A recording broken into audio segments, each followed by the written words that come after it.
Well, good morning if you are in Monterrey in Mexico. Good afternoon if you are in New York City. Good evening, buenas tardes if you are in Zaragoza in Spain, in España.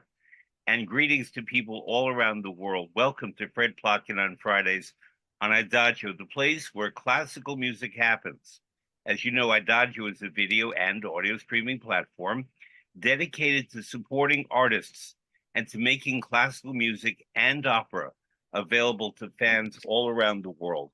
I've done this program since April 24th of 2020. And one of my goals has been to have someone on from Spain. I've never been able to have someone from Spain. Spain is such a wonderful country for many reasons, including its great musical traditions.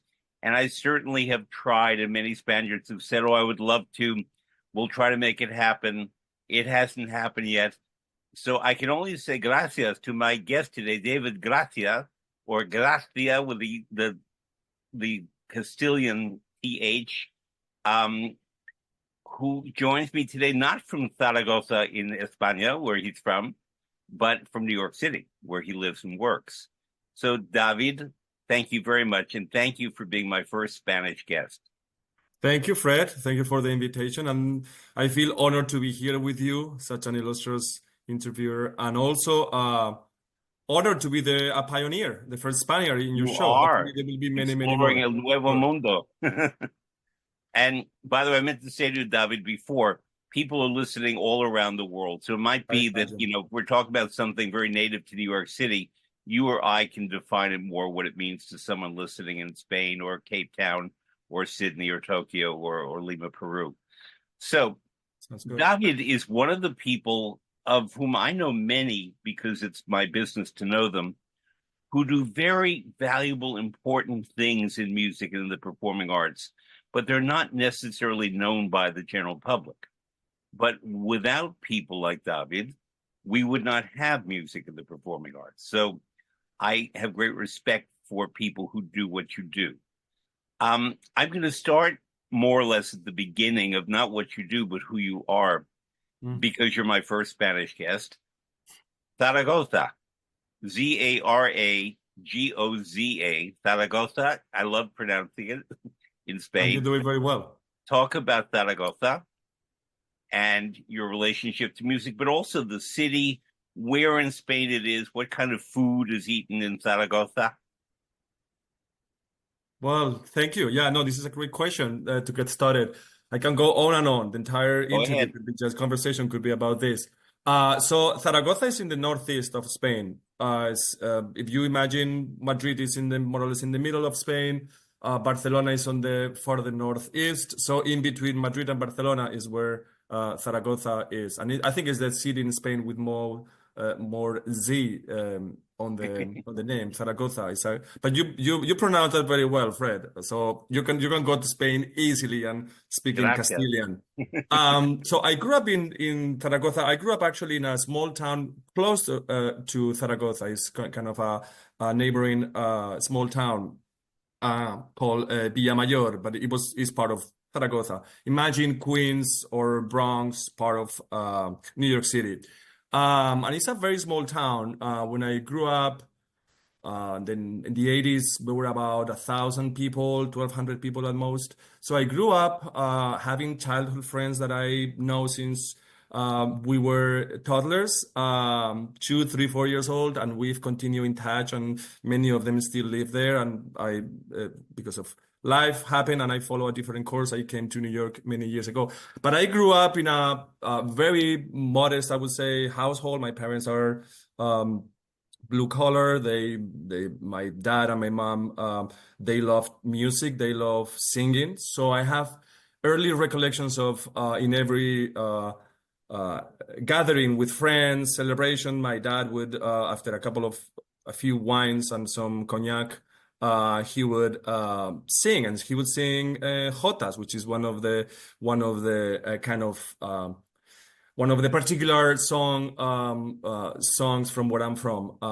And I also recall spending a lot of time outdoor, playing with my friends, playing football. What we know football, not American football, but the European football, soccer. So my childhood Which was Spain is very, very good at. sorry? Spain is very good at Yeah, that. yeah, we got better and better. I mean, it's if we are not better at what we spend 99% of our time thinking, dreaming, and watching. Yeah, but yeah, My thank you. Yeah, favorite we are better. goalkeeper was the Spanish goalkeeper, Iker Casillas. Casillas, yes, My correct. Yeah. favorite. I love him. Oh, well, Oh yeah. same thing here. So anyway, I so that's where I grew up. And Zaragoza is a mid-sized city, I would say. It has gorgeous architecture. It has a lot of history because we were conquered by the during it was we have Roman definitely Foundation. Yeah. the foundation, and you can see that in some of the areas on the in the town when they were digging to create a parking lot. They found that they were Roman, kind of the old city. But then we get invited by the Arabs. We were under their influence for several centuries, and then we came back again to being a Catholic country. So you have the architecture of very various styles. And one of the things I'm very proud of, and I think I lived or tried to live by, is that Zaragoza, because of the influence of the three main religions, we at some point it was very tolerant of the three main religions: Catholicism, Islam, and also Judaism. So I feel something proud of how welcoming we were at some point to those three religions, even though life have changed. But I try to keep that in my cosmopolitan view of the world and people. Let me ask you a question. Spain, I don't know if they're called provinces, regions. For example, Catalonia, Andalusia. What is the region of Saragossa? Aragon. Very good question. Yeah. Aragon. Aragon. So as in Catherine of Aragon, as we say Correct. in English. Yes. Okay. All Correct. right. Correct. Yes. So that's our it's called a province, but it will be more of a comunidad autónoma, which is the equivalent of the states here in the Right. US. Yeah. So nearby are the Basque Country and Correct. the Catalonia. Galicia, that part of Spain, and Catalonia, of course. So yes, so to the west, no, sorry, to the east, we have Catalonia. To the north, we have France already. We are Yeah. south of the Pyrenees. Where I'm from is about 3 hour ride by car to the Pyrenees, to France. And then west, we have La Rioja, Mm-hmm. Wine. where wonderful wine. Even though we also have great wine in our region as well. And I learned No, that you do. many of the La Rioja wines at some point, or some of them, were actually taken from the grapes in Aragon. They weren't Yeah. from La Rioja, but then people in Aragon discovered that they could make wine. And Mhm. so if you want to try, Fred, or some of the people who are listening to this, the wine that is made in Aragon, close to Zaragoza, is called Cariñena. That's the region where a lot of good wine and very good grapes that were used by wines from La Rioja are made. And there's one more region up there, whose name I'm suddenly forgetting, but I know it very well. Navarra could be? Navarra, exactly. Navarra, Which correct. Yeah. has magnificent vegetables, the pimiento, the peppers of Navarra, the white asparagus of Navarra, the beans of Navarra. I've spent a lot of time there. That's where the Torremolinos, no, the running of the bulls. Yeah. Pamplona. Yeah, correct. Pamplona is Do you there. run? No, but I eat the tomatoes. Nice, which is yeah, The could be an tomatoes. adventure And too. there's Yeah. something about the soil in that part of Spain, in Navarre, we say Yeah. in Correct. Navarra, Yeah, that's that correct. That's correct. produces the most magnificent vegetables I've tasted in Spain. And Spain has beautiful agriculture everywhere, You do. but nothing like those.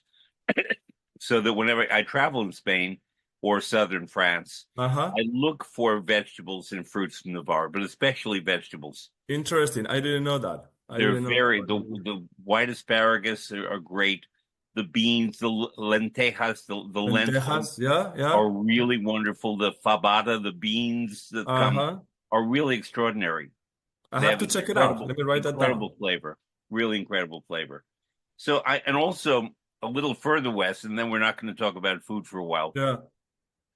In the Basque Country, grows Uh-huh. some of the most beautiful onions in the world. And they're not in the cities, of course, they're up in the mountains. Yeah. And there's a town that's 400 meters up. I'm forgetting the name of the town. That's a protected area. And all the farmers who grow the onions are women. Oh. And there's a particular sweetness and fragrance to these onions. They're not sharp, that form the sauce. I've been thinking in English all day today, so I'm not thinking of all the Spanish names. Vizcayana, Biscay, the Yeah, okay. Vizcayana onions are just magnificent. And they're just in that little town above Bilbao. Not even a town, it's just a little valley. And Uh-huh. some of the greatest onions you'll ever taste. And what makes the Vizcayana sauce so delicious is the quality of these onions. The onion, oh my goodness. Well, you know more about Spain than I do. Well, my point here is not that, although I love Spain, but it's a part of what I love about Spain, and I love a lot about Spain, which is why I've been so eager to have a Spanish guest, is the Spanish can have a good sense of humor, but We try. they're very serious about what they do, whether it's soccer, whether it's onions, whether it's music. They're very serious people. I admire that because they have quality of life and alegria, happiness.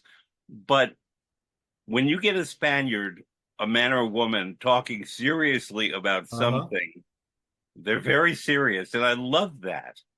I wonder if that's your experience or whether living in Spain, when you lived in Spain and going back to Spain, whether there's a certain kind of friendly lifestyle. But I don't know anyone more serious about things when they become very obsessed with the topic than the Spanish. And that's a Yeah, good thing. yeah, I don't know. That's a good point. I would say that I think we are very passionate. Yeah, No, and it's slightly different from Italians, I would say, because definitely. Italians are known for being extremely passionate, right? But I think Spaniards, without the Italianness in on us, but we are, when you say serious, I think we are passionate about the things we talked about, and we could get in conversations very deep and very seriously, and then right 5 seconds later we could have a blast and we could laugh and then we could go back to that, right? So if you're Hmm. referring to that, yes, I think there's some seriousness. But about the topic at hand, whatever you are talking, or the work you do, you take that very seriously.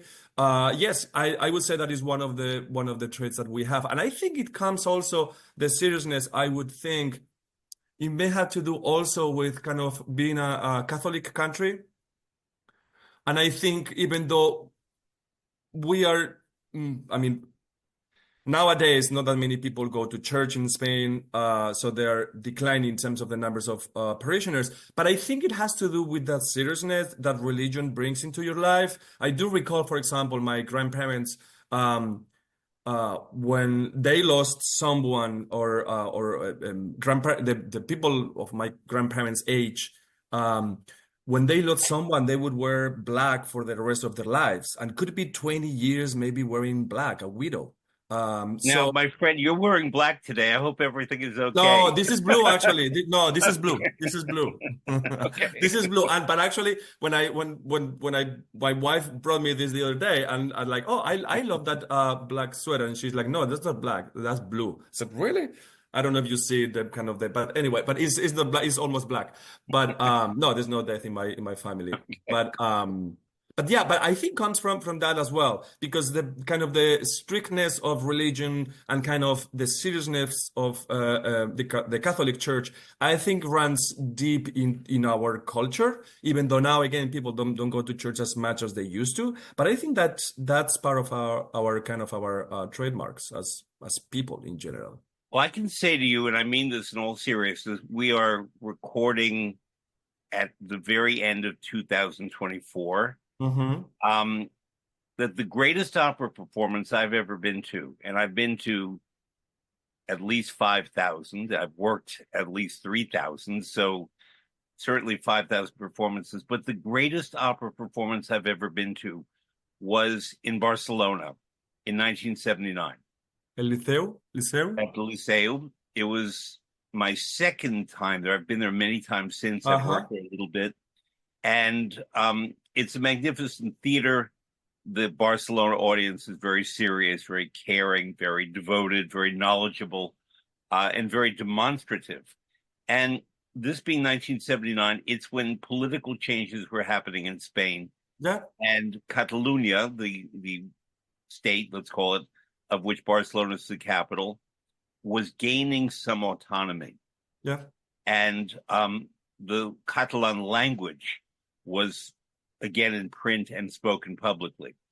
And so the program, the opera was Andrea Chenier by Giordano, Uh-huh. and the program was printed in Catalan for the first time, Oh, wow. in addition to Spanish and English. And the two artists were Jose Carreras and Montserrat Caballé, who are Yeah. Catalan artists, fantastic artists. I had worked with Jose by then already. I would later work with Caballé and with him again, but I was there because of Jose. And the fact that these two Catalan great artists, of which there are many, were standing in front of an audience with the program in Catalan, and Andrea Chenier being an opera about freedom and about Yeah. identity and about that one side or the other side is not necessarily the best, but Yeah. sometimes taking from both the best from both sides will Absolutely. lead to a better society rather Yeah. than being just X or Y. Yeah. The audience understood all that. And Caballé, who was an amazing singer, but sometimes she could be a bit placid, was incredibly passionate that night. Jose Carreras, very poetical, and the character is a poet. Yeah. So the audience really knew the opera. They understood the occasion.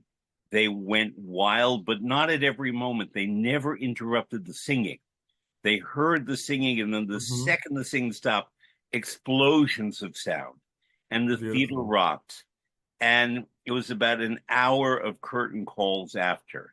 Oh, And wow. it was not just about opera, it was not just about extraordinary music, it was about identity. And I mention this because that was, I think, my first or second time in Spain. I had not yet been to Madrid. I had not been to most of the country, only the Northeast. Mm-hmm. And that's where I understood for the first time about the seriousness of people in Spain. And it's something I've come to discover throughout the country. And I've traveled Yeah. now, thankfully, in most of Spain, not all, but most of it. I really love it. And it's something I genuinely respect because when I talk to people from the nation of Spain, I'm not going to get into the fact that there are regions and different identities and so on. Yeah. For now, I'm calling it Spain. Because when they play football, they're Spain. It's Spain. Yeah. They're not Yeah. Catalonia and Absolutely. Andalusia and Madrid. Absolutely. So this quality of really experiencing life to the fullest is something that's just so exciting when I go there. I've not been there for a few years and I really miss it. But it's a country that I follow and I learn from, and its art and its culture Mm-hmm. and its cuisine. Tell me what you think about this. I find Spain simultaneously an artistically very traditional country, but an artistically revolutionary country. Pablo Picasso was nothing if not a Yep. revolutionary. Yep. And many of the musicians and many of the painters and the poets, Lorca, my favorite, I just thinking this down, my favorite novel is by a Spaniard, by Cervantes. Don Oh, Quixote is Don just, Quixote. it's not an unusual pick, but nonetheless, it is my favorite novel, not a British or a French or a Russian novel or American. That's my favorite book. And it explains about the romance, the questing, the desire for a better world, but the frustrations of life. And I find all that reflected in Spanish culture. What do you think? No, I couldn't have said that more eloquently. I agree. I think as you were talking through how you view Spain, I was thinking that many people may not know this, but Spain was an empire. There was in the 15th, 16th century, there was a saying that said that the sun didn't set in the entire Spanish Empire, meaning that there were colonies of Spain throughout the entire world, right? So when we talk about the seriousness or the trying to the combination of the duality of living passionately and enjoying life to the nth degree, at the same time being serious about Spain. I think there's some sort of a sense of quote, not entitlement, but kind of feeling that we, through our small acts or small things, we are kind of relevant in the world view, even though we don't have the relevance that other nations do. But I think there's some kind of sense of greatness, past greatness or past power in our in our attitude towards life. When I came here 20 years ago, and I'm gonna say this because that's one of the ways in which I learned how Spaniards were viewed. Many of the people I came here to study 20 years ago to New York City, and many of my friends from the very beginning were people from South America. I feel very kind of geared towards, and that was honestly my first experience hanging out with people from South America, because in Spain at that time when I left, there weren't that many people from South America, at least that I was friends with, and they always kind of looked at me, and some of my close friends at that time, they were Colombian, and they told me, you have a kind of an aura. People from Spain have a kind of an aura of feeling superior to other people in a way, and they said that they knew me, and they said that in a kind way, but I think I'm trying to kind of see where the seriousness comes from. It's like, in a way, like there's some sort of a sense of wholeness that we have about our culture, that we feel so proud of it, while at the same time sometimes we don't care about the culture in Spain, being honest.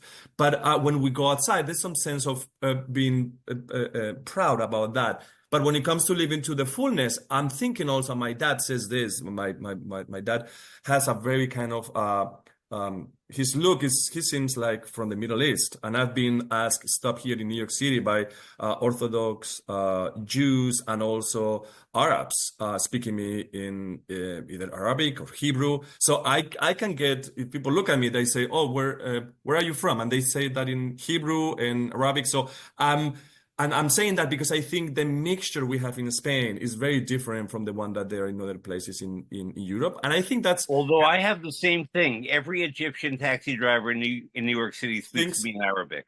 They all think I'm Egyptian. Yep. Okay. So if you add that Orthodox Jews speak to me in Hebrew, and I'm like, sorry? And they think that so in a way, I'm saying that because I think Spain has the beauty of being kind of the in between Africa, North Africa, and Europe, and I think that gives us some liveliness and some sense of we go with the flow also. And when you learn more about different cultures, but the people from Arab countries are also very fluid when it comes to many of the lifestyle, the view of the world, right? In a way, kind of they go with the flow and they are fine. You say, let's meet up at this time, and then they show up 1, 2, 3 hours later, and doesn't really matter, right? So in a way, I think we combine those two things that makes us passionate, enjoy every kind of opportunity that we can enjoy, have fun, but at the same time, the seriousness. So I think it's kind of that duality. And also think, as you were saying, the Andrea Chenier performance, which was the year that I was born. So I will remember that in 1979. Keep in mind that we had a dictatorship for 4 years. Right. So I think that also brings some seriousness into our character, at least my parents' character. I didn't, when I was born, it was already done we were in a democracy, but my parents, for example, kind of, there's some seriousness to the way they discuss things. And I think it has to do as well with that, with being under a dictatorship. So I did not think we'd go in this direction, but I'm going to go in this direction anyway. In New York City, also elsewhere in America, but especially New York City, there was something known as the Abraham Lincoln Brigade. Have you ever heard of that? No. Okay. The Abraham Lincoln Brigade, and I knew people in it, were mostly men who volunteered in the 1930s to go to Spain and to fight against Francisco Franco. I didn't know that. Wow. And when I was a boy, I knew survivors who came back, but Oh, also wow. I had an aunt whose brother died in Spain. He was a member of the Abraham Lincoln Brigade. Yeah. And we Americans know something of this through Hemingway's writings, through certain Yeah. films, through uh, Lorca, the writer, Yeah. through art, through Guernica, through Picasso, and so on. And I invite all listeners to look up the Abraham Lincoln Brigade because it was an example of particular solidarity between New York City and one aspect of Spanish society I that didn't know. And is do you know if mostly yeah, and do you know what kind of I know about there were a Harlem brigade that went to World War II to Paris, I think, but I didn't know the Abraham Lincoln. Were from a specific area in New York, from mostly Jewish, oh, interesting. Wow. mostly Didn't know Jewish. that.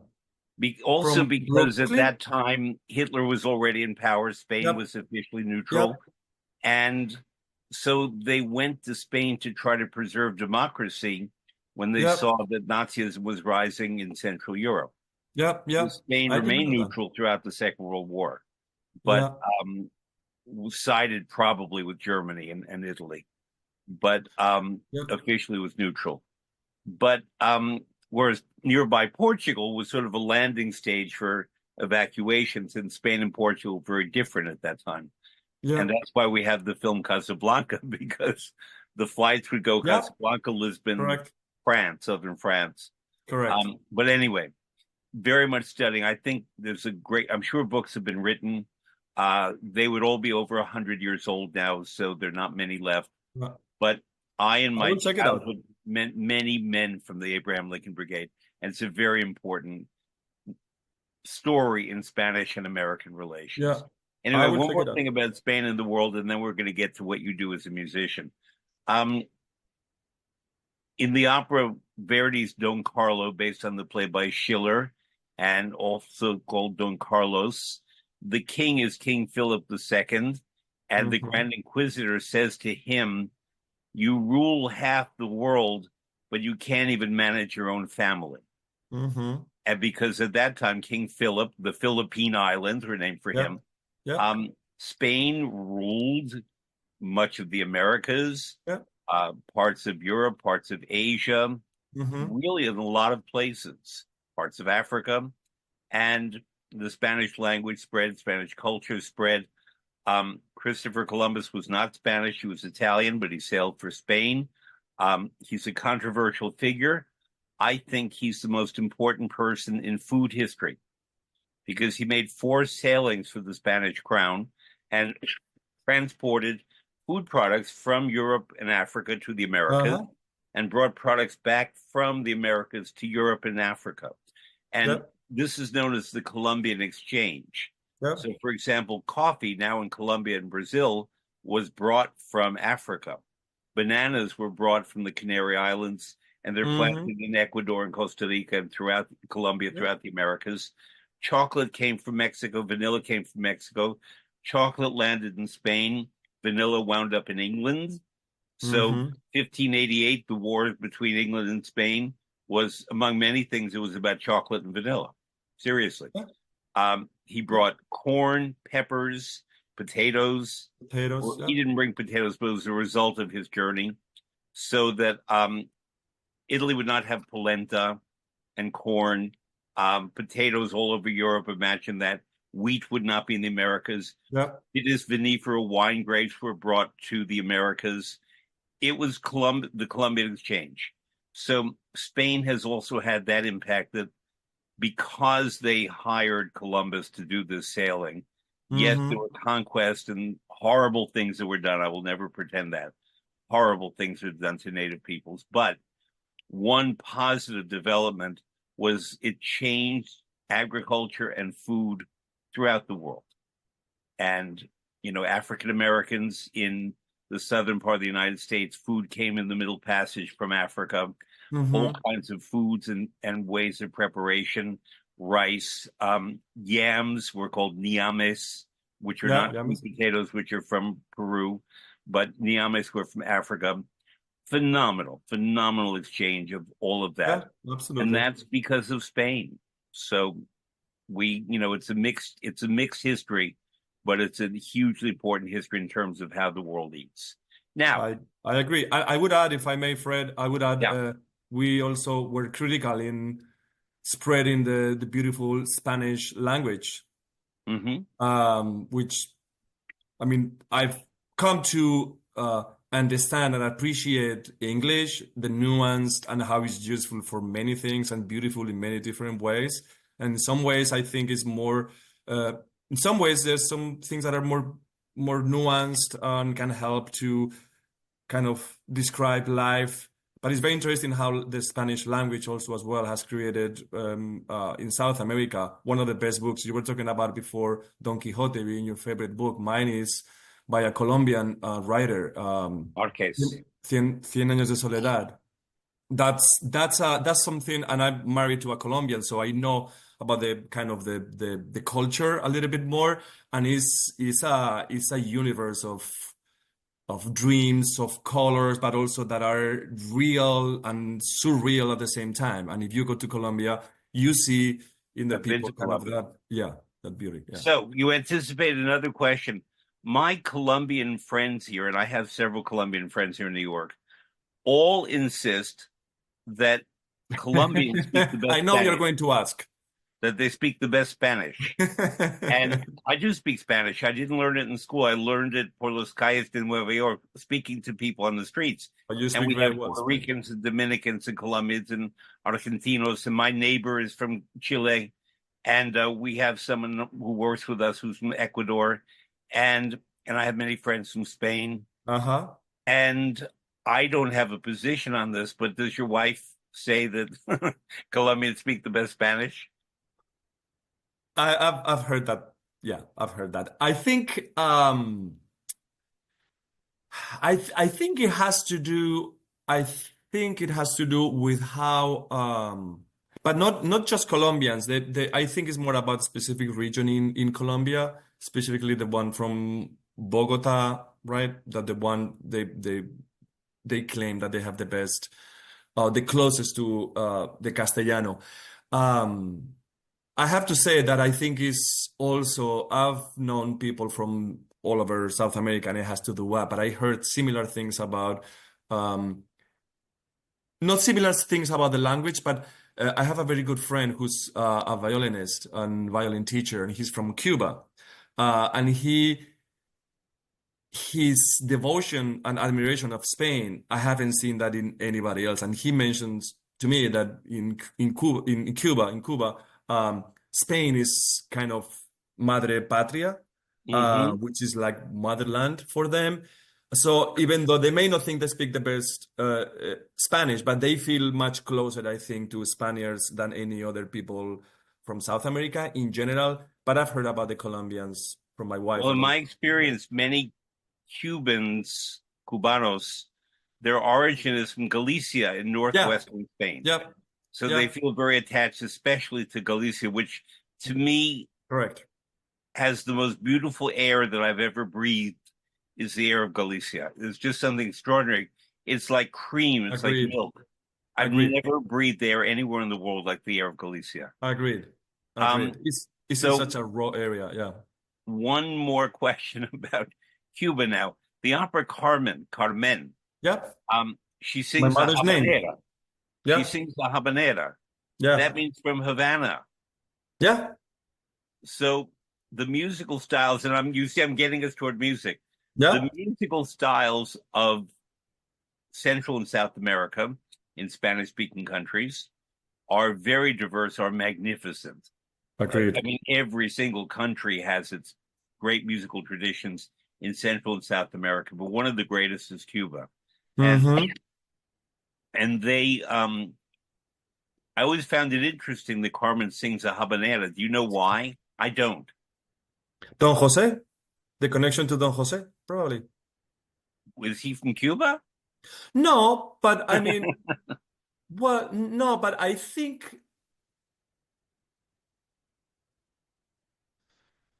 it has to do with I mean, Jose is such a Spanish name. Yeah. Carmen it could be right. I mean, my mom's Carmen. It's very common in Spain, but I could see Carmen in other, but Jose is such a Spanish name, right? Hmm. So I think not that I think that is the main reason, but I wouldn't be surprised if this kind of a wink to the Spanish kind of Right. yeah.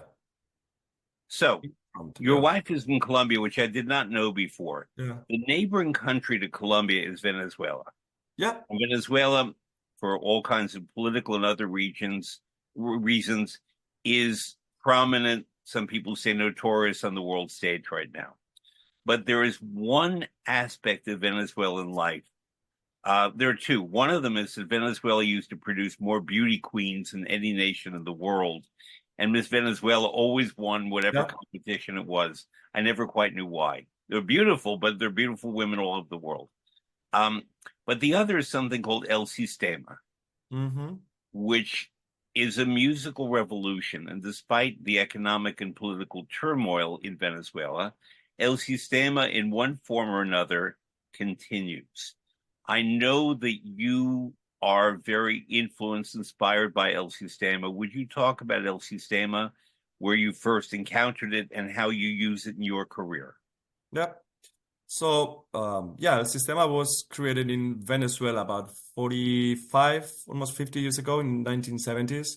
And it was the creation of an economist and politician, Jose Antonio Abreu, who um, who saw the potential of using music. So he wanted people from Venezuela to have to galvanize their musical talents. When you were talking before about the kind of the richness of the people in countries in South America, one of the things that came to my mind was Venezuela has such a variety of cultural and musical styles within the kind of the it's not a huge country, but in comparison to other ones, but it has very intricate and a musical history that runs in their veins. I haven't seen people in Venezuela make music. I mean, people in other places in the world making music as beautifully or as naturally as in Venezuela. So I ran into the El Sistema program because about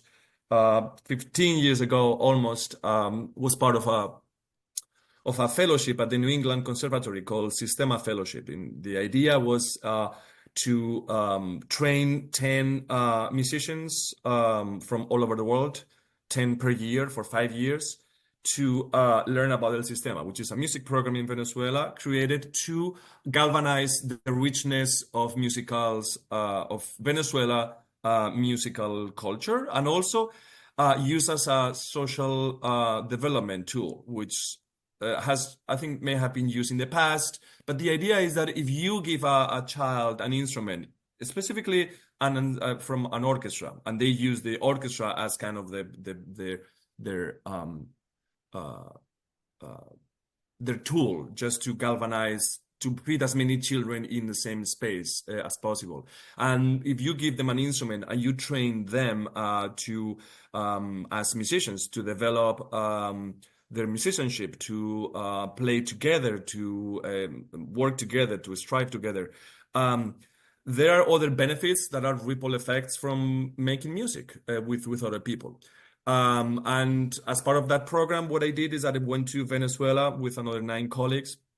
I spent 3 months in Venezuela. I met with Maestro Abreu at that time, Gustavo Dudamel, many other conductors and musicians, and went to different cities. And the idea was to learn about the program and then come back to the States. I was based in New York, and then start El Sistema inspired programs. And the idea is to use, again, music, orchestral music, choral music, or any type of ensemble-based music to bring people together, to bring kids, especially kids who may be at risk. By at risk, meaning living in dangerous neighborhoods. That instead of just going out in Venezuela would be, instead of going out on the streets and see that what whatever may happen to you or you may be involved with, you spend 3, 4, 5 hours in the afternoon making music. So that's why the quality of the Venezuelan musicians is genetics also, I think it's cultural, but also they spend thousands of hours, 3, 4, 5 hours rehearsal every single day when they go to the program, and they've been touring all over the world despite the economic challenges and social challenges of the country. It is beautiful what is happening with El Sistema even nowadays there in Venezuela. Now, correct me if I'm wrong, but basically what music they focus on, we call the Western classical Yep, tradition. So the German and Austrian symphonic composers, the correct. British, French music, I'm sure, Yep, plus some music composed or popular in Venezuela. correct. Um, is there a And composing part of El Sistema? Do they great teach question. composition? Great question. I don't think there is one, but there are many. So apart from the Western tradition, some of the things that the El Sistema and the Simón Bolívar Orchestra that Gustavo Dudamel, that's when he came to be so well known and Let's say touring who all Gustavo over the country. Dudamel is, just in case people don't know. Oh, well, yeah, sorry. Gustavo Dudamel is the music director of the LA Philharmonic, and now is the designated music director of the New York Philharmonic. Will come in effect in 1, 2 years. I don't know I think exactly. 2026 officially. Yeah, And so in a he couple of years. was at the Paris Opera for a little while. He's conducted Correct. at the Metropolitan Opera in La Scala, Yeah, one of the Conviano, one of the world's leading conductors, and the correct. most famous example of El Sistema, I would guess. Correct. Yeah. Correct. So through the Simón Bolívar, which is kind of the main orchestra, was the main orchestra of El Sistema. Now there are a kind of a couple of them. But Gustavo also promoted a lot of South American composers. Arturo Márquez. There's a Venezuelan composer who passed away a few years ago, and I met him before going to Venezuela, Paul de Sen. So even though they don't have a composing component, I hope that's not redundant, but there are many composers that come through the El Sistema kind of and the South America kind of wave that El Sistema has helped to create, and I think uh, that there might not be as prominent as Gustavo or many other musicians from El Sistema, but it is part of their kind of the culture and the wave that they have helped to galvanize and to move So forward. you have adopted perhaps, El Sistema to create musical organizations in New York City. Correct. Yes. That's only part of why I wanted to have you on today, Yep. because I don't think that people know that El Sistema has been adapted elsewhere. And Mm-hmm. in a city like New York, where we have a lot of culture already and a lot of population, a lot of diversity, as Mm-hmm. you said, because you could be a Spaniard, an Orthodox Jew, an Arab, you could be all of that. We mix and blend very nicely here in New York. Yep. It's the thing I love most here. And therefore, children of all shapes and sizes and colors and religions study together, perform together, work together. Talk about first your charter school that you helped create, Mm-hmm. and explain what is a charter school, because people around the world don't know what that is. Yeah. Yeah. So I did create before the charter school, Fred. I created a nonprofit that teaches music based on El Sistema. So basically, it's a program in Washington Heights. The name is Orchestrating Dreams. The original name was WIN, WHIN Music Project, because that WIN is the acronym for Washington Heights and Inwood, which is where the orchestra was. So Washington Heights is the northernmost part of Manhattan. Correct. It is a largely Dominican neighborhood, Correct. and Dominicans are the largest single immigrant population in New York City. Correct. Not Mexicans, not what people think. It's Dominicans. Yep. And they are the best baseball players, so they're near Yankee Stadium. There's, if you know Lin-Manuel Miranda, he's not Yep. Dominican, Puerto Rican, but he grew up in the Heights and Correct. composed there. And reflects the music. It's a fantastic musical neighborhood that historically was Jewish and Irish. Yeah. And the Jews, many of them formed the Abraham Lincoln Brigade. Yeah. Many musicians in New York City of all colors and shapes live in Washington Heights because they can afford the rent. They Correct. can't live closer to Lincoln Center and Carnegie Hall Correct. because it's too expensive. So when you take the #1 subway train from Washington Heights, it's full of people carrying musical instruments every day, or Yeah. singers wearing scarves. You could always tell the singers and the violinists because they have the indentation on their cheek. Yeah. Yeah. So it's a little subculture in New York City. So Washington Heights already an incredible musical neighborhood. Columbia University's hospital is up there, great Close by. international medical resources. It's a great place that people don't know. Yeah, absolutely. And I would say that with how you describe Washington Heights, one of the things that attracted me about Washington Heights is that, yes, there is a large immigrant population, particularly from Dominican Republic, which are very great baseball players, but also great musicians. They are very music runs in their blood, very similar to what I think in Venezuela, in a different style. But music runs in their blood. But it was very interesting about the program before the charter school, the program that I created is that one of our early partners and still a partner of the program is a church that is on Bennett Avenue, and Bennett Avenue is kind of the intersection between east and west of Broadway. Because despite having a large immigrant population, Washington Heights, there's a divide, so to speak, between the immigrant population on the west and the more affluent middle class on the east side of Broadway. And one of the early challenges I found creating the El Sistema program was, do we wanted to limit, because El Sistema has been working in neighborhoods of low income populations, right?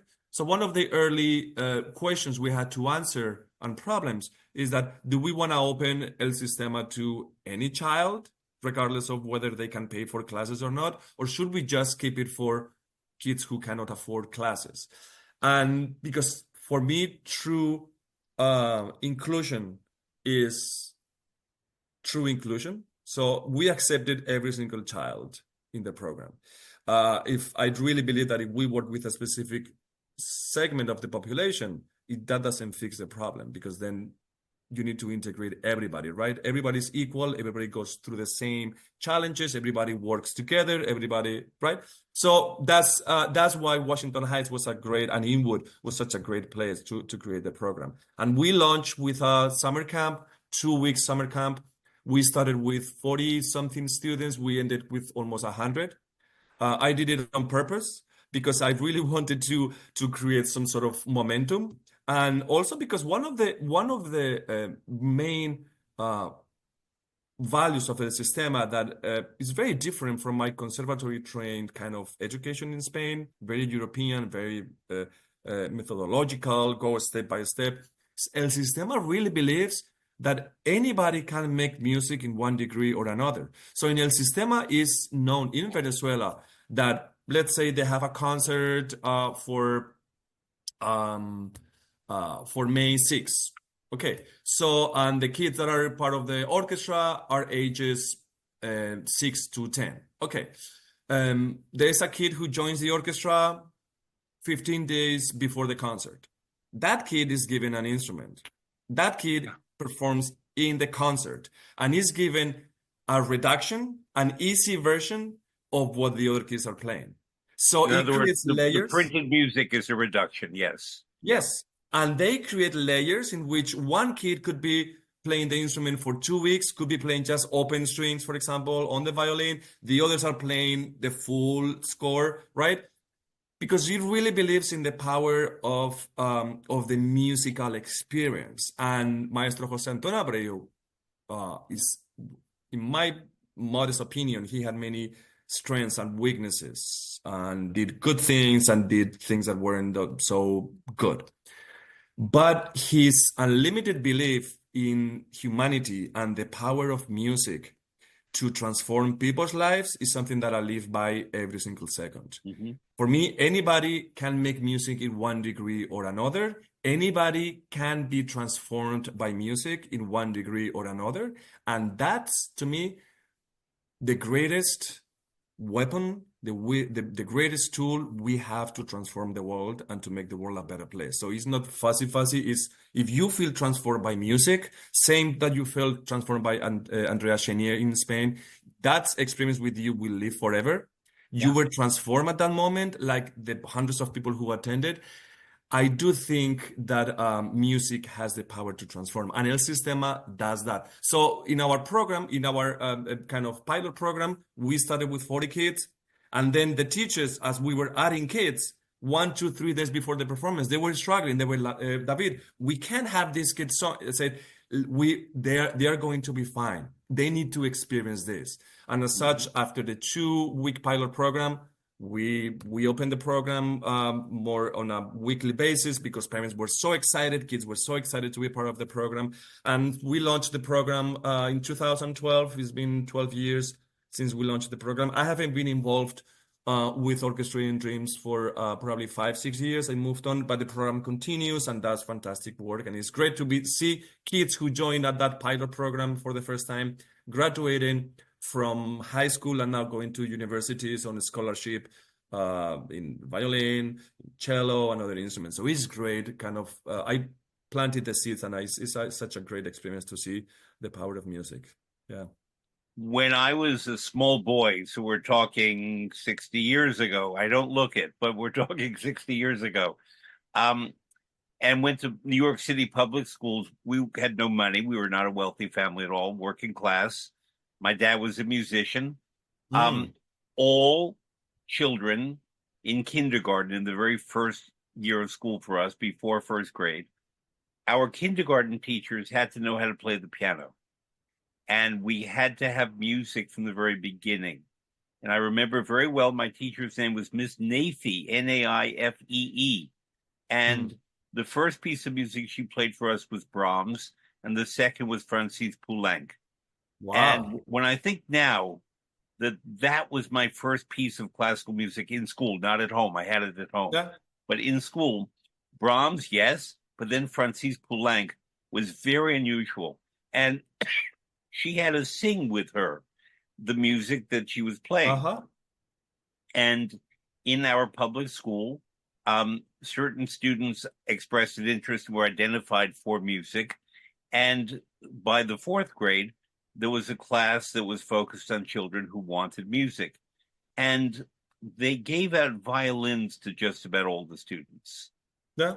And my question about this is, whether it's in Venezuela or what you were doing in Washington Heights, how is it decided who gets what instrument?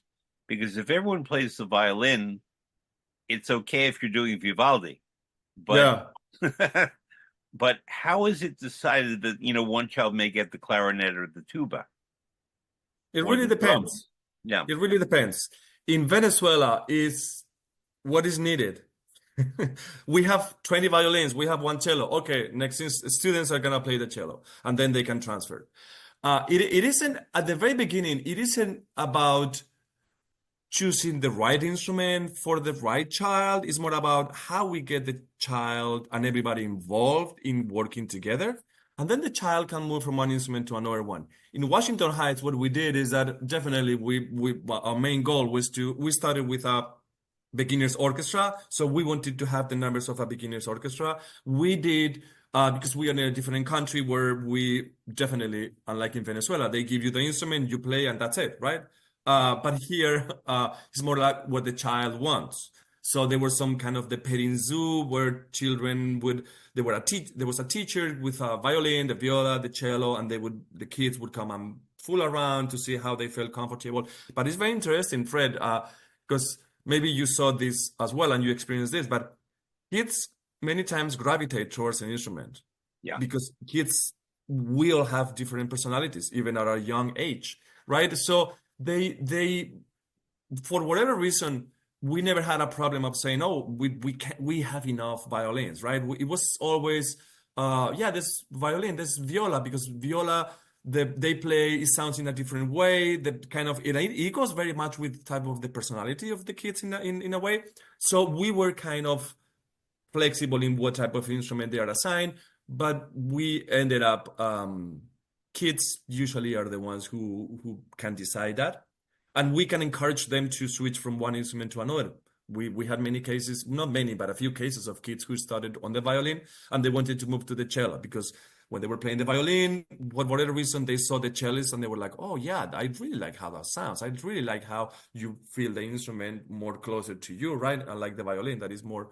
So it is kind of kids have their own personality, but it's more important about how you engage them and you trust them with saying, "I'm gonna give you this instrument. There's a concert in a week," and they're like, "In a week, yeah, but you're gonna do fine. You just need to."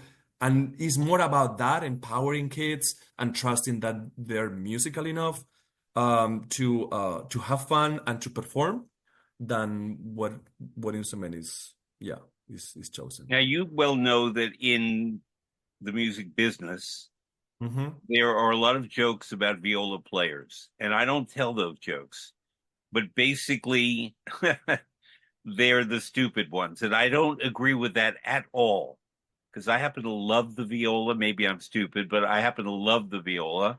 One of my very favorite composers, Hector Berlioz, composed beautifully for the viola, Harold of Mm-hmm. Italy, and all Yeah. kinds of things.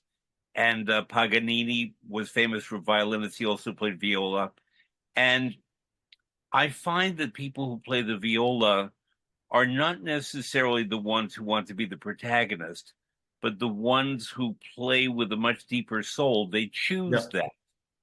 And, but I remember even in school when they were handing out instruments, that there was a child who seemed a little less intelligent and they gave her the viola. And I was thinking, why are they doing that? And only later did I learn that. And Yeah. I was given the clarinet, and I don't know what that meant. That they didn't even give me a string instrument. But I remember very specifically that this little girl, she was about 9 years old, had a much more deeper personality than the violin players who were very, extroverted, sensitive. We had a wonderful young man. He died very young. His name was Noel Pointer, and Noel Mm. was by far the best violinist in the whole school, in the whole borough. And he went on to have a career, and I don't know of what he died, but he died quite young, African American. But even in school, we all knew that Noel Pointer was Yeah. apart from all the rest of us by many leagues. But that the viola players, there were two, were they grew up and I followed them a bit and they had careers in social work and they were different kinds of people from the Yeah. violin.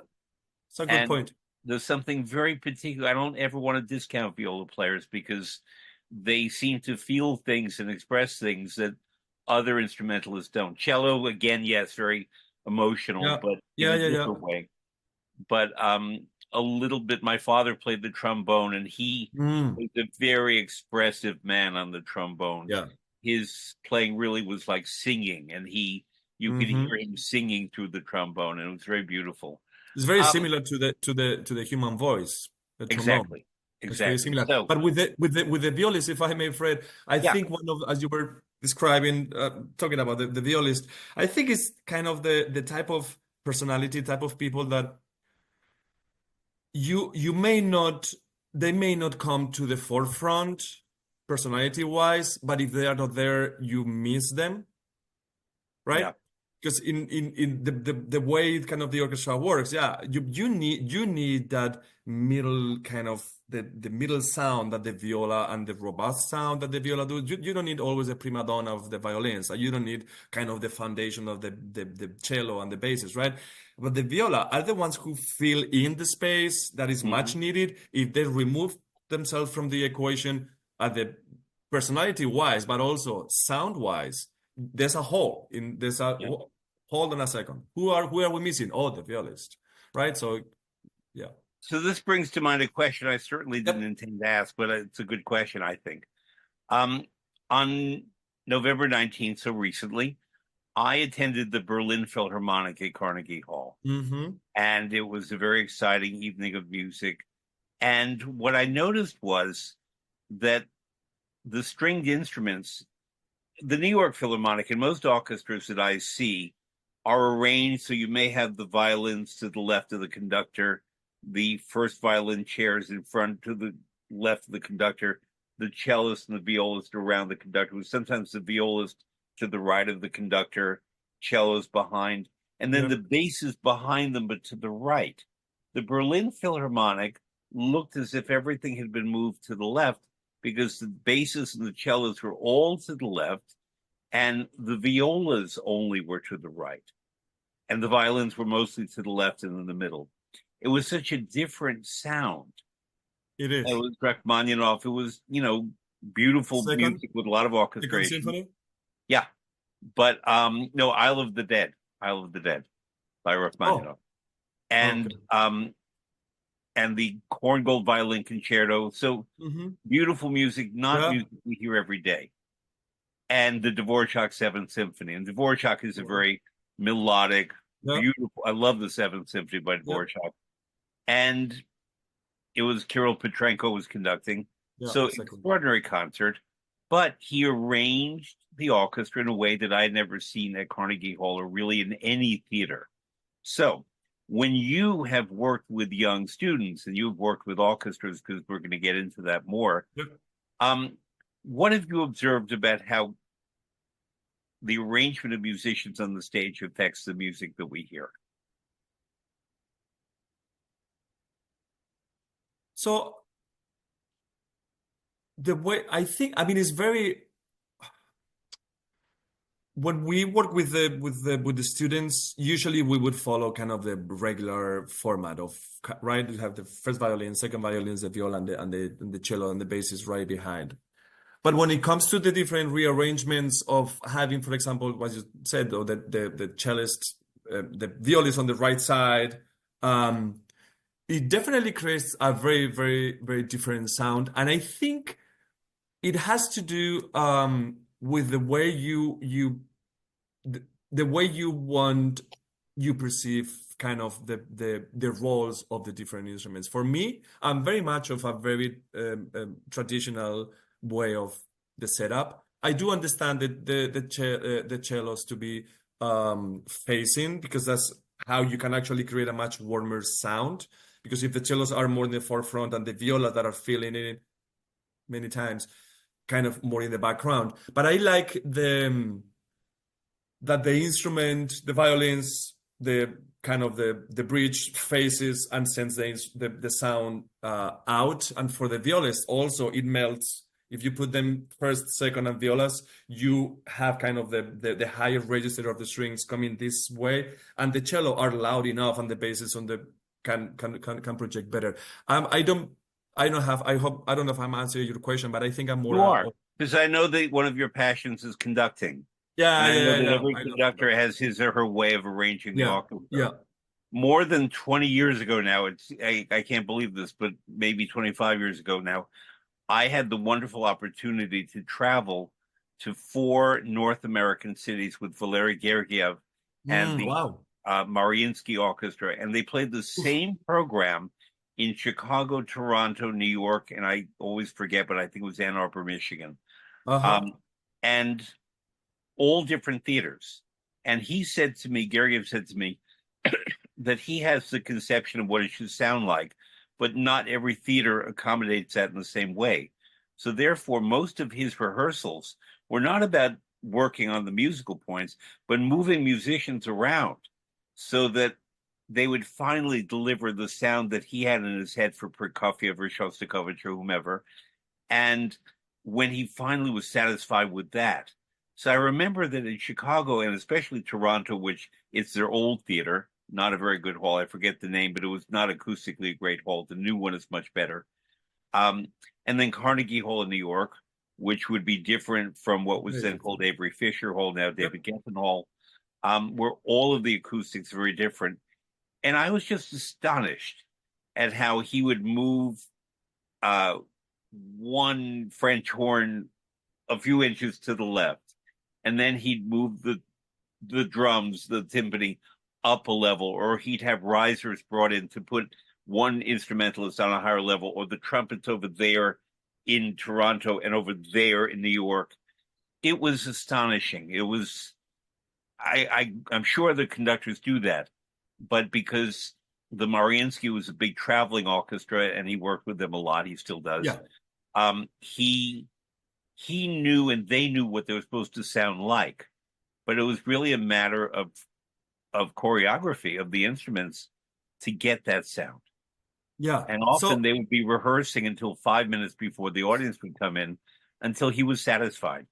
And they worked incredibly hard because they would play through all this music and then the audience would come in, they'd be off the stage, they come back on the stage and play magnificently and very electrically. And if I can give my opinion, sometimes they were not good. Most of the time they were fabulous. But yeah. sometimes it just didn't work. And a Gergiev performance always meant a lot of suspense. Would it be transformative, as it often was, or would it really be like a car crash, which rarely but occasionally it was? So And I so, have yeah, so yeah. for that reason, I always study placement of musicians on the stage.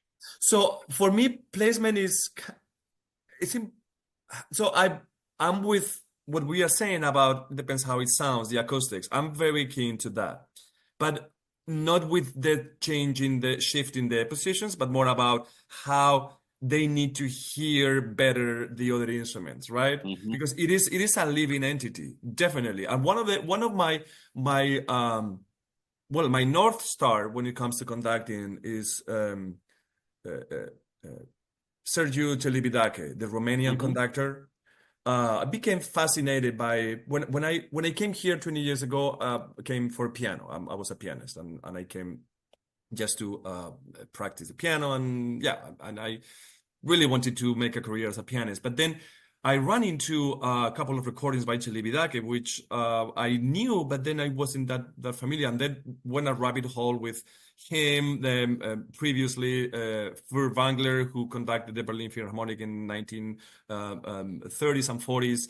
And it's about how there's one question that Celibidache, who was assistant conductor to the Berlin Philharmonic in 1940s, to Furtwängler, asked him and said, Maestro, in this Bruckner, I don't know what symphony it was, but one of the Bruckner symphonies, he asked, Maestro, how this transition what's the tempi for these transitions? And Furtwängler said, well, it really depends how it sounds, right? So that stuck with me because usually when conductors, musicians discuss tempi, it really depends on the acoustics because sound is a living kind of is living, right? So you need to be mindful of what you have in mind. Yes, what the type of sound that you want, but where are you, right? So if you are in a big church, it's a very different sound than if you are in a very dry hall, right? So it is. So I can see what Gergiev was The doing. music is sound in space. Absolutely, and I've never said it that way, but I think now we've resolved every problem in the world. we did, we did, we did. Um,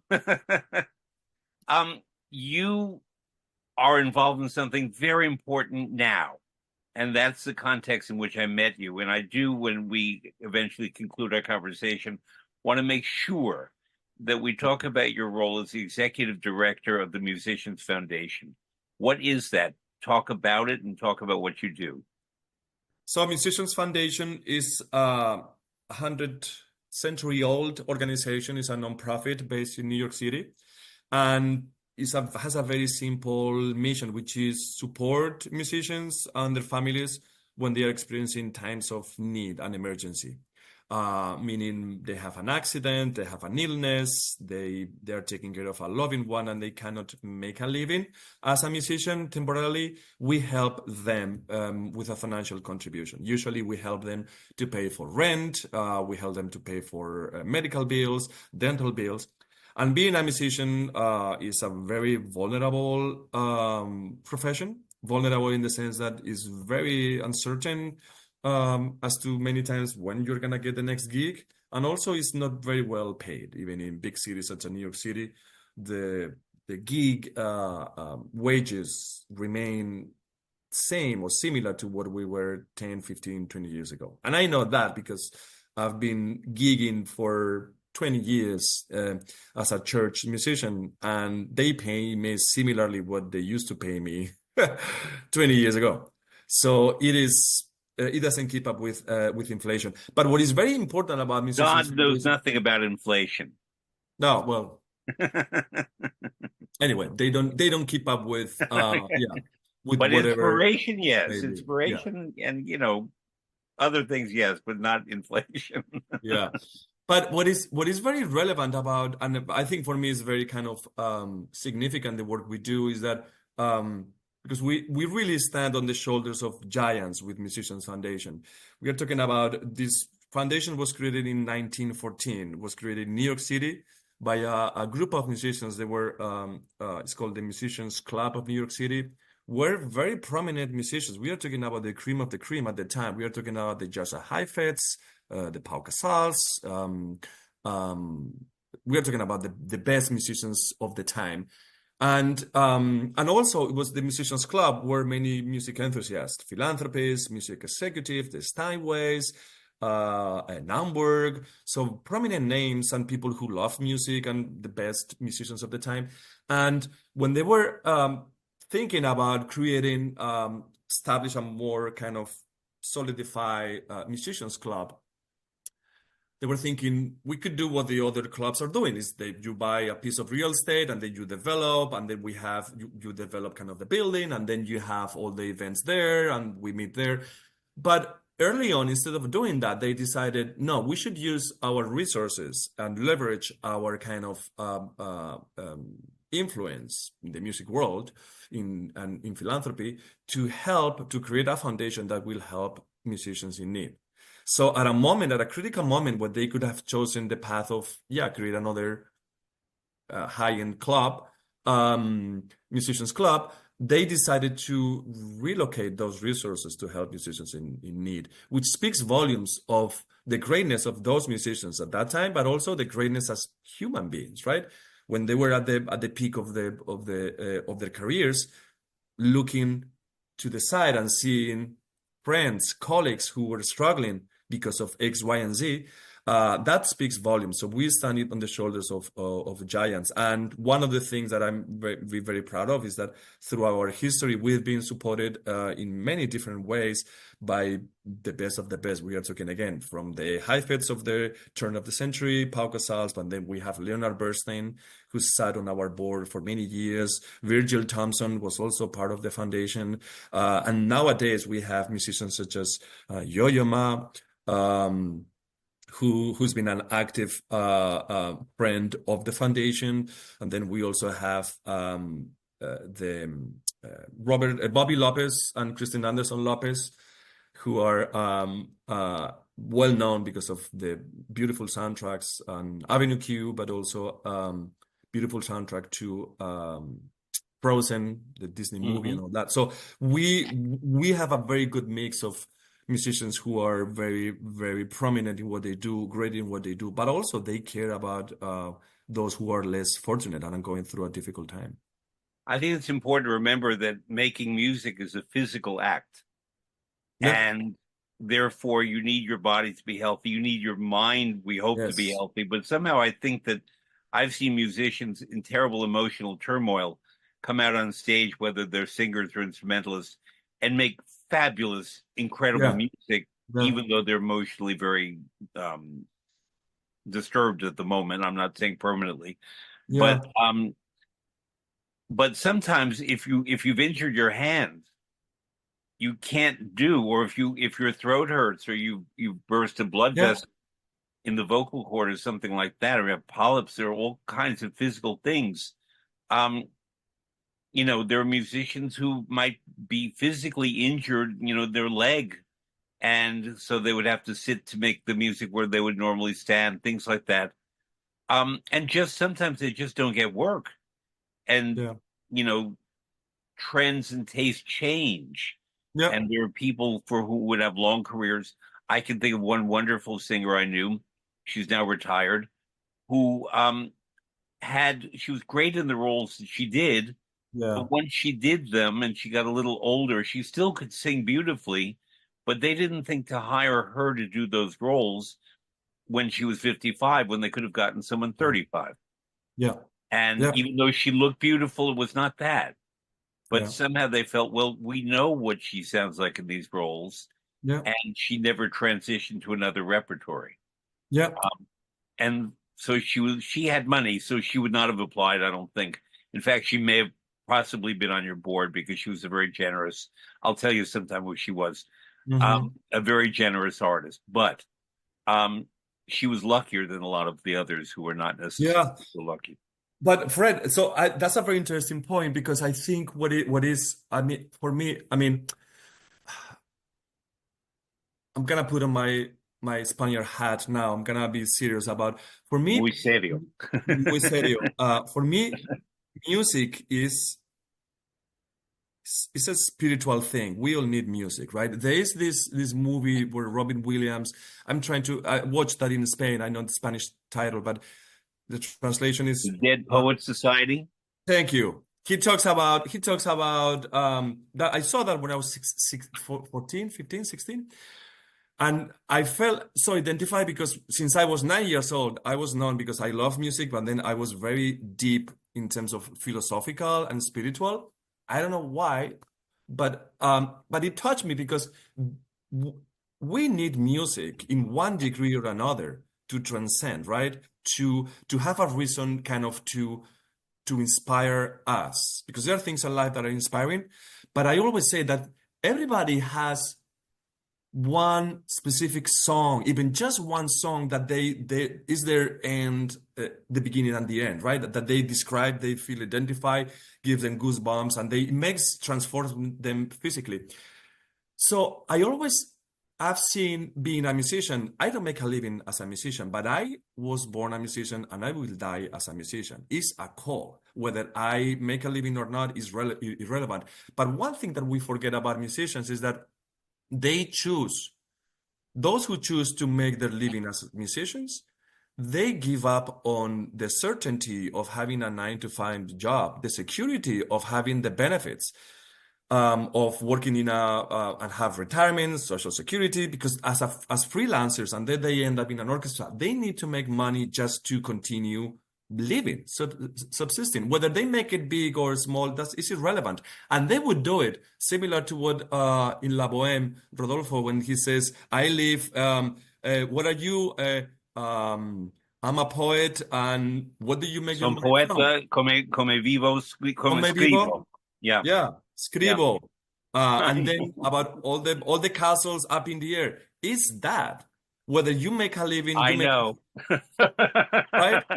So, but what is interesting, I think, and is tragic, is that we go to concerts, we listen to music, and we enjoy that. It moves us, but at the same time, we forget about the person behind that.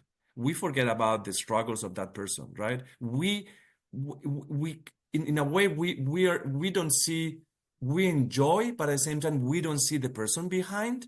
And there's someone who has given up many things just for to follow their call, right? So that's one of the things that and the fact that again that these wonderful musicians decided to do this.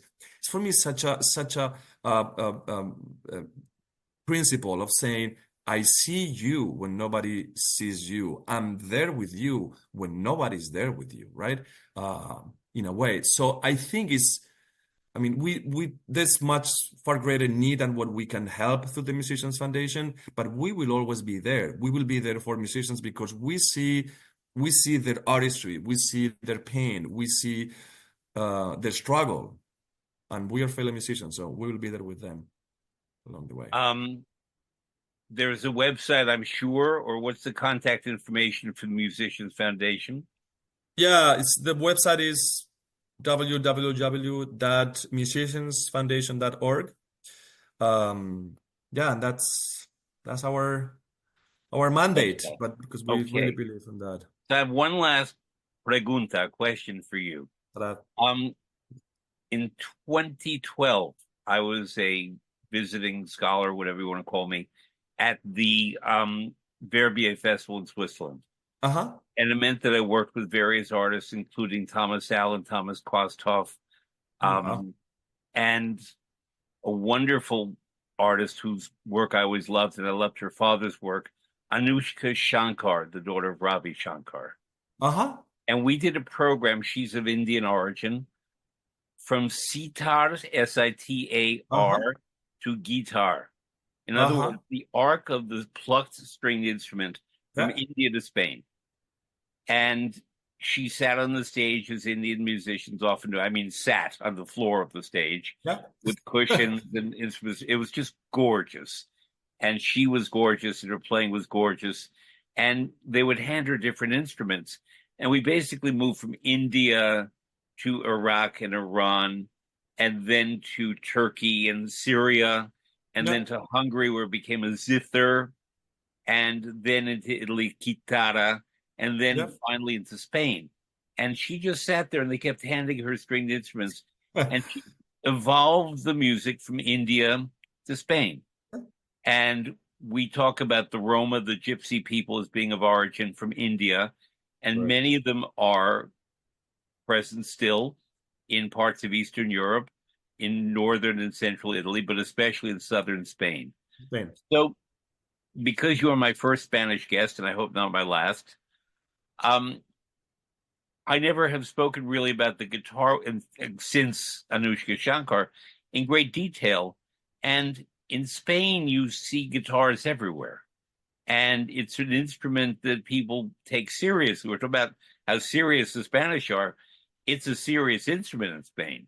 It And it's is. played almost as an extension of the singing voice, in my experience in Spain.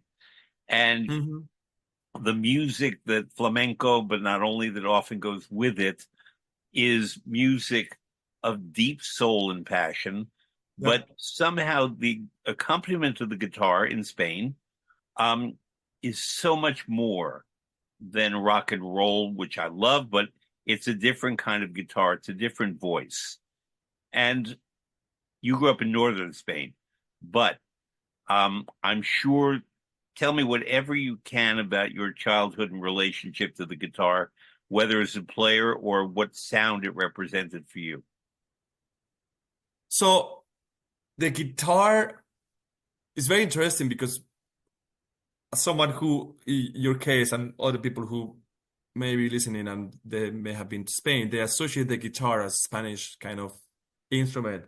I have to admit that when I was in Spain, when I grew up in Spain, for me the guitar um, was an instrument, but it wasn't as present in my everyday life. Probably Mm-hmm. would have been more present if I had been living in the south of Spain, where many gypsies live, and it's part.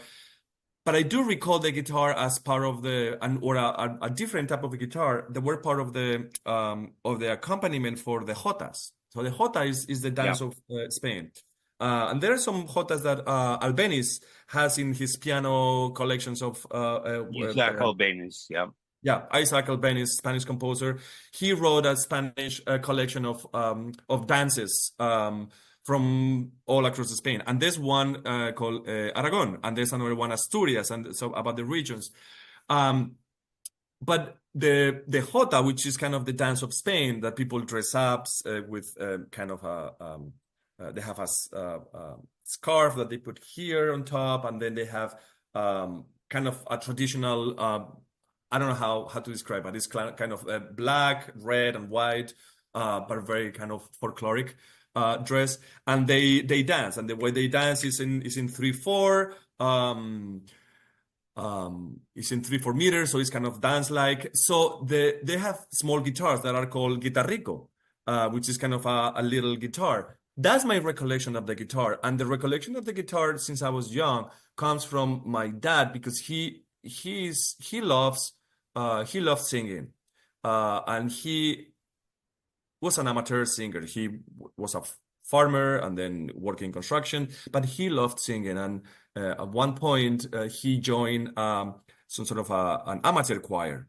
And in one wedding, he was singing after having some drinks and blah, blah, blah. And there was one Spanish voice teacher, very well known in Zaragoza. And we are talking about the 1970s.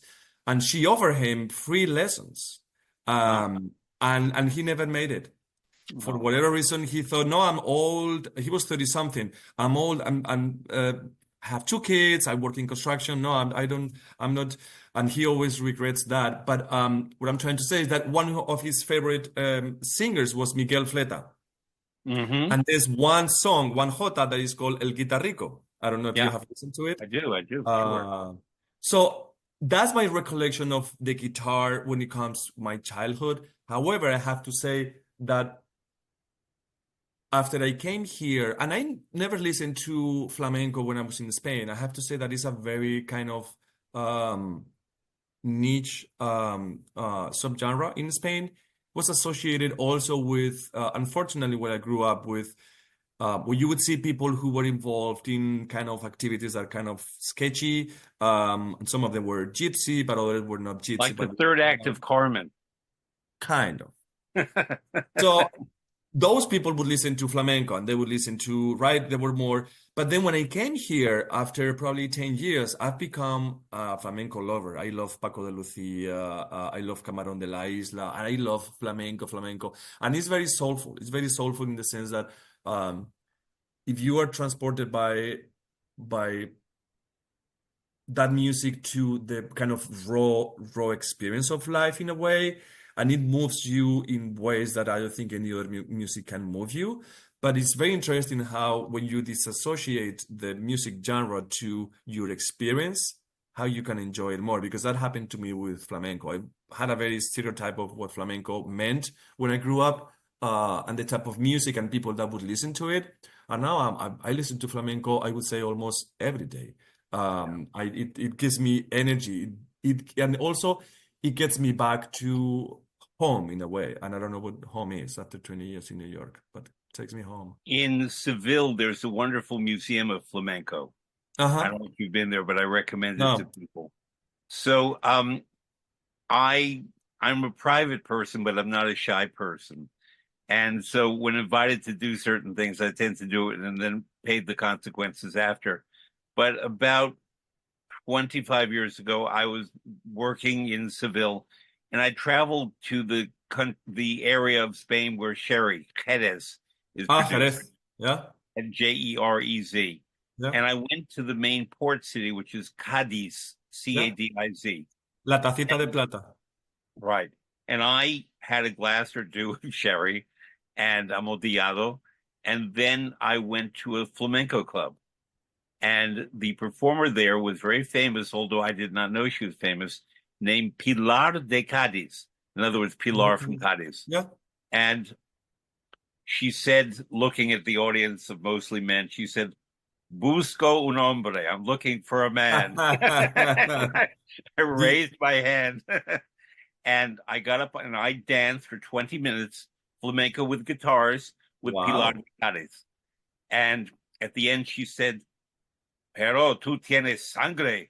You have blood. And it was one of the best compliments I've ever gotten because there was just something about the atmosphere of the music. I was not dressed for flamenco dancing. I wish I were. I was not. But somehow I figured out the steps, having watched it enough, and because she, in effect, led me initially. But then there were two guitar players and one singer, a man, Yeah. and something crazy happened in my head that I completely connected to the rhythms. And I began to dance, and she stood back and let me dance. And then she came forward to dance, and I stood back. And then we sort of moved around one another on the stage. And afterwards, the members of the audience said to me, You're a professional dancer, aren't you? And I said, Wow. No. And but you just did that as if you danced flamenco for years. I said it was the music. It just and Pilar, but it was really the music. There was something about the atmosphere, the heat, the rhythms of the music, and maybe my body that found it. But Yeah. nonetheless, it was one of the great experiences of my life, and very serious. There was no Well, humor. There was no parody. There was no irony. Nothing. It was completely serious. and I was expected to be completely serious because it was respect for tradition and art. And that I'm not talking about to tell about me dancing, but what I learned that night about Spain and about the Spaniards and their relationship to their culture and their traditions, that they are very serious, which I think is a marvelous thing and something we need more in this world, where people do things by halves and they cut corners and so on. In Spain, it may take longer. It may take a lot of debate and discussion and analysis and thought. But when they produce art, when they produce onions, when whatever it is they produce, when they produce you, they do it seriously. And so, David Gracia, I say gracias. You've been a wonderful guest today. I'm so You're happy welcome. that we had this conversation. Thank you, Thank you Fred. very much. It was a pleasure. Okay. Take care.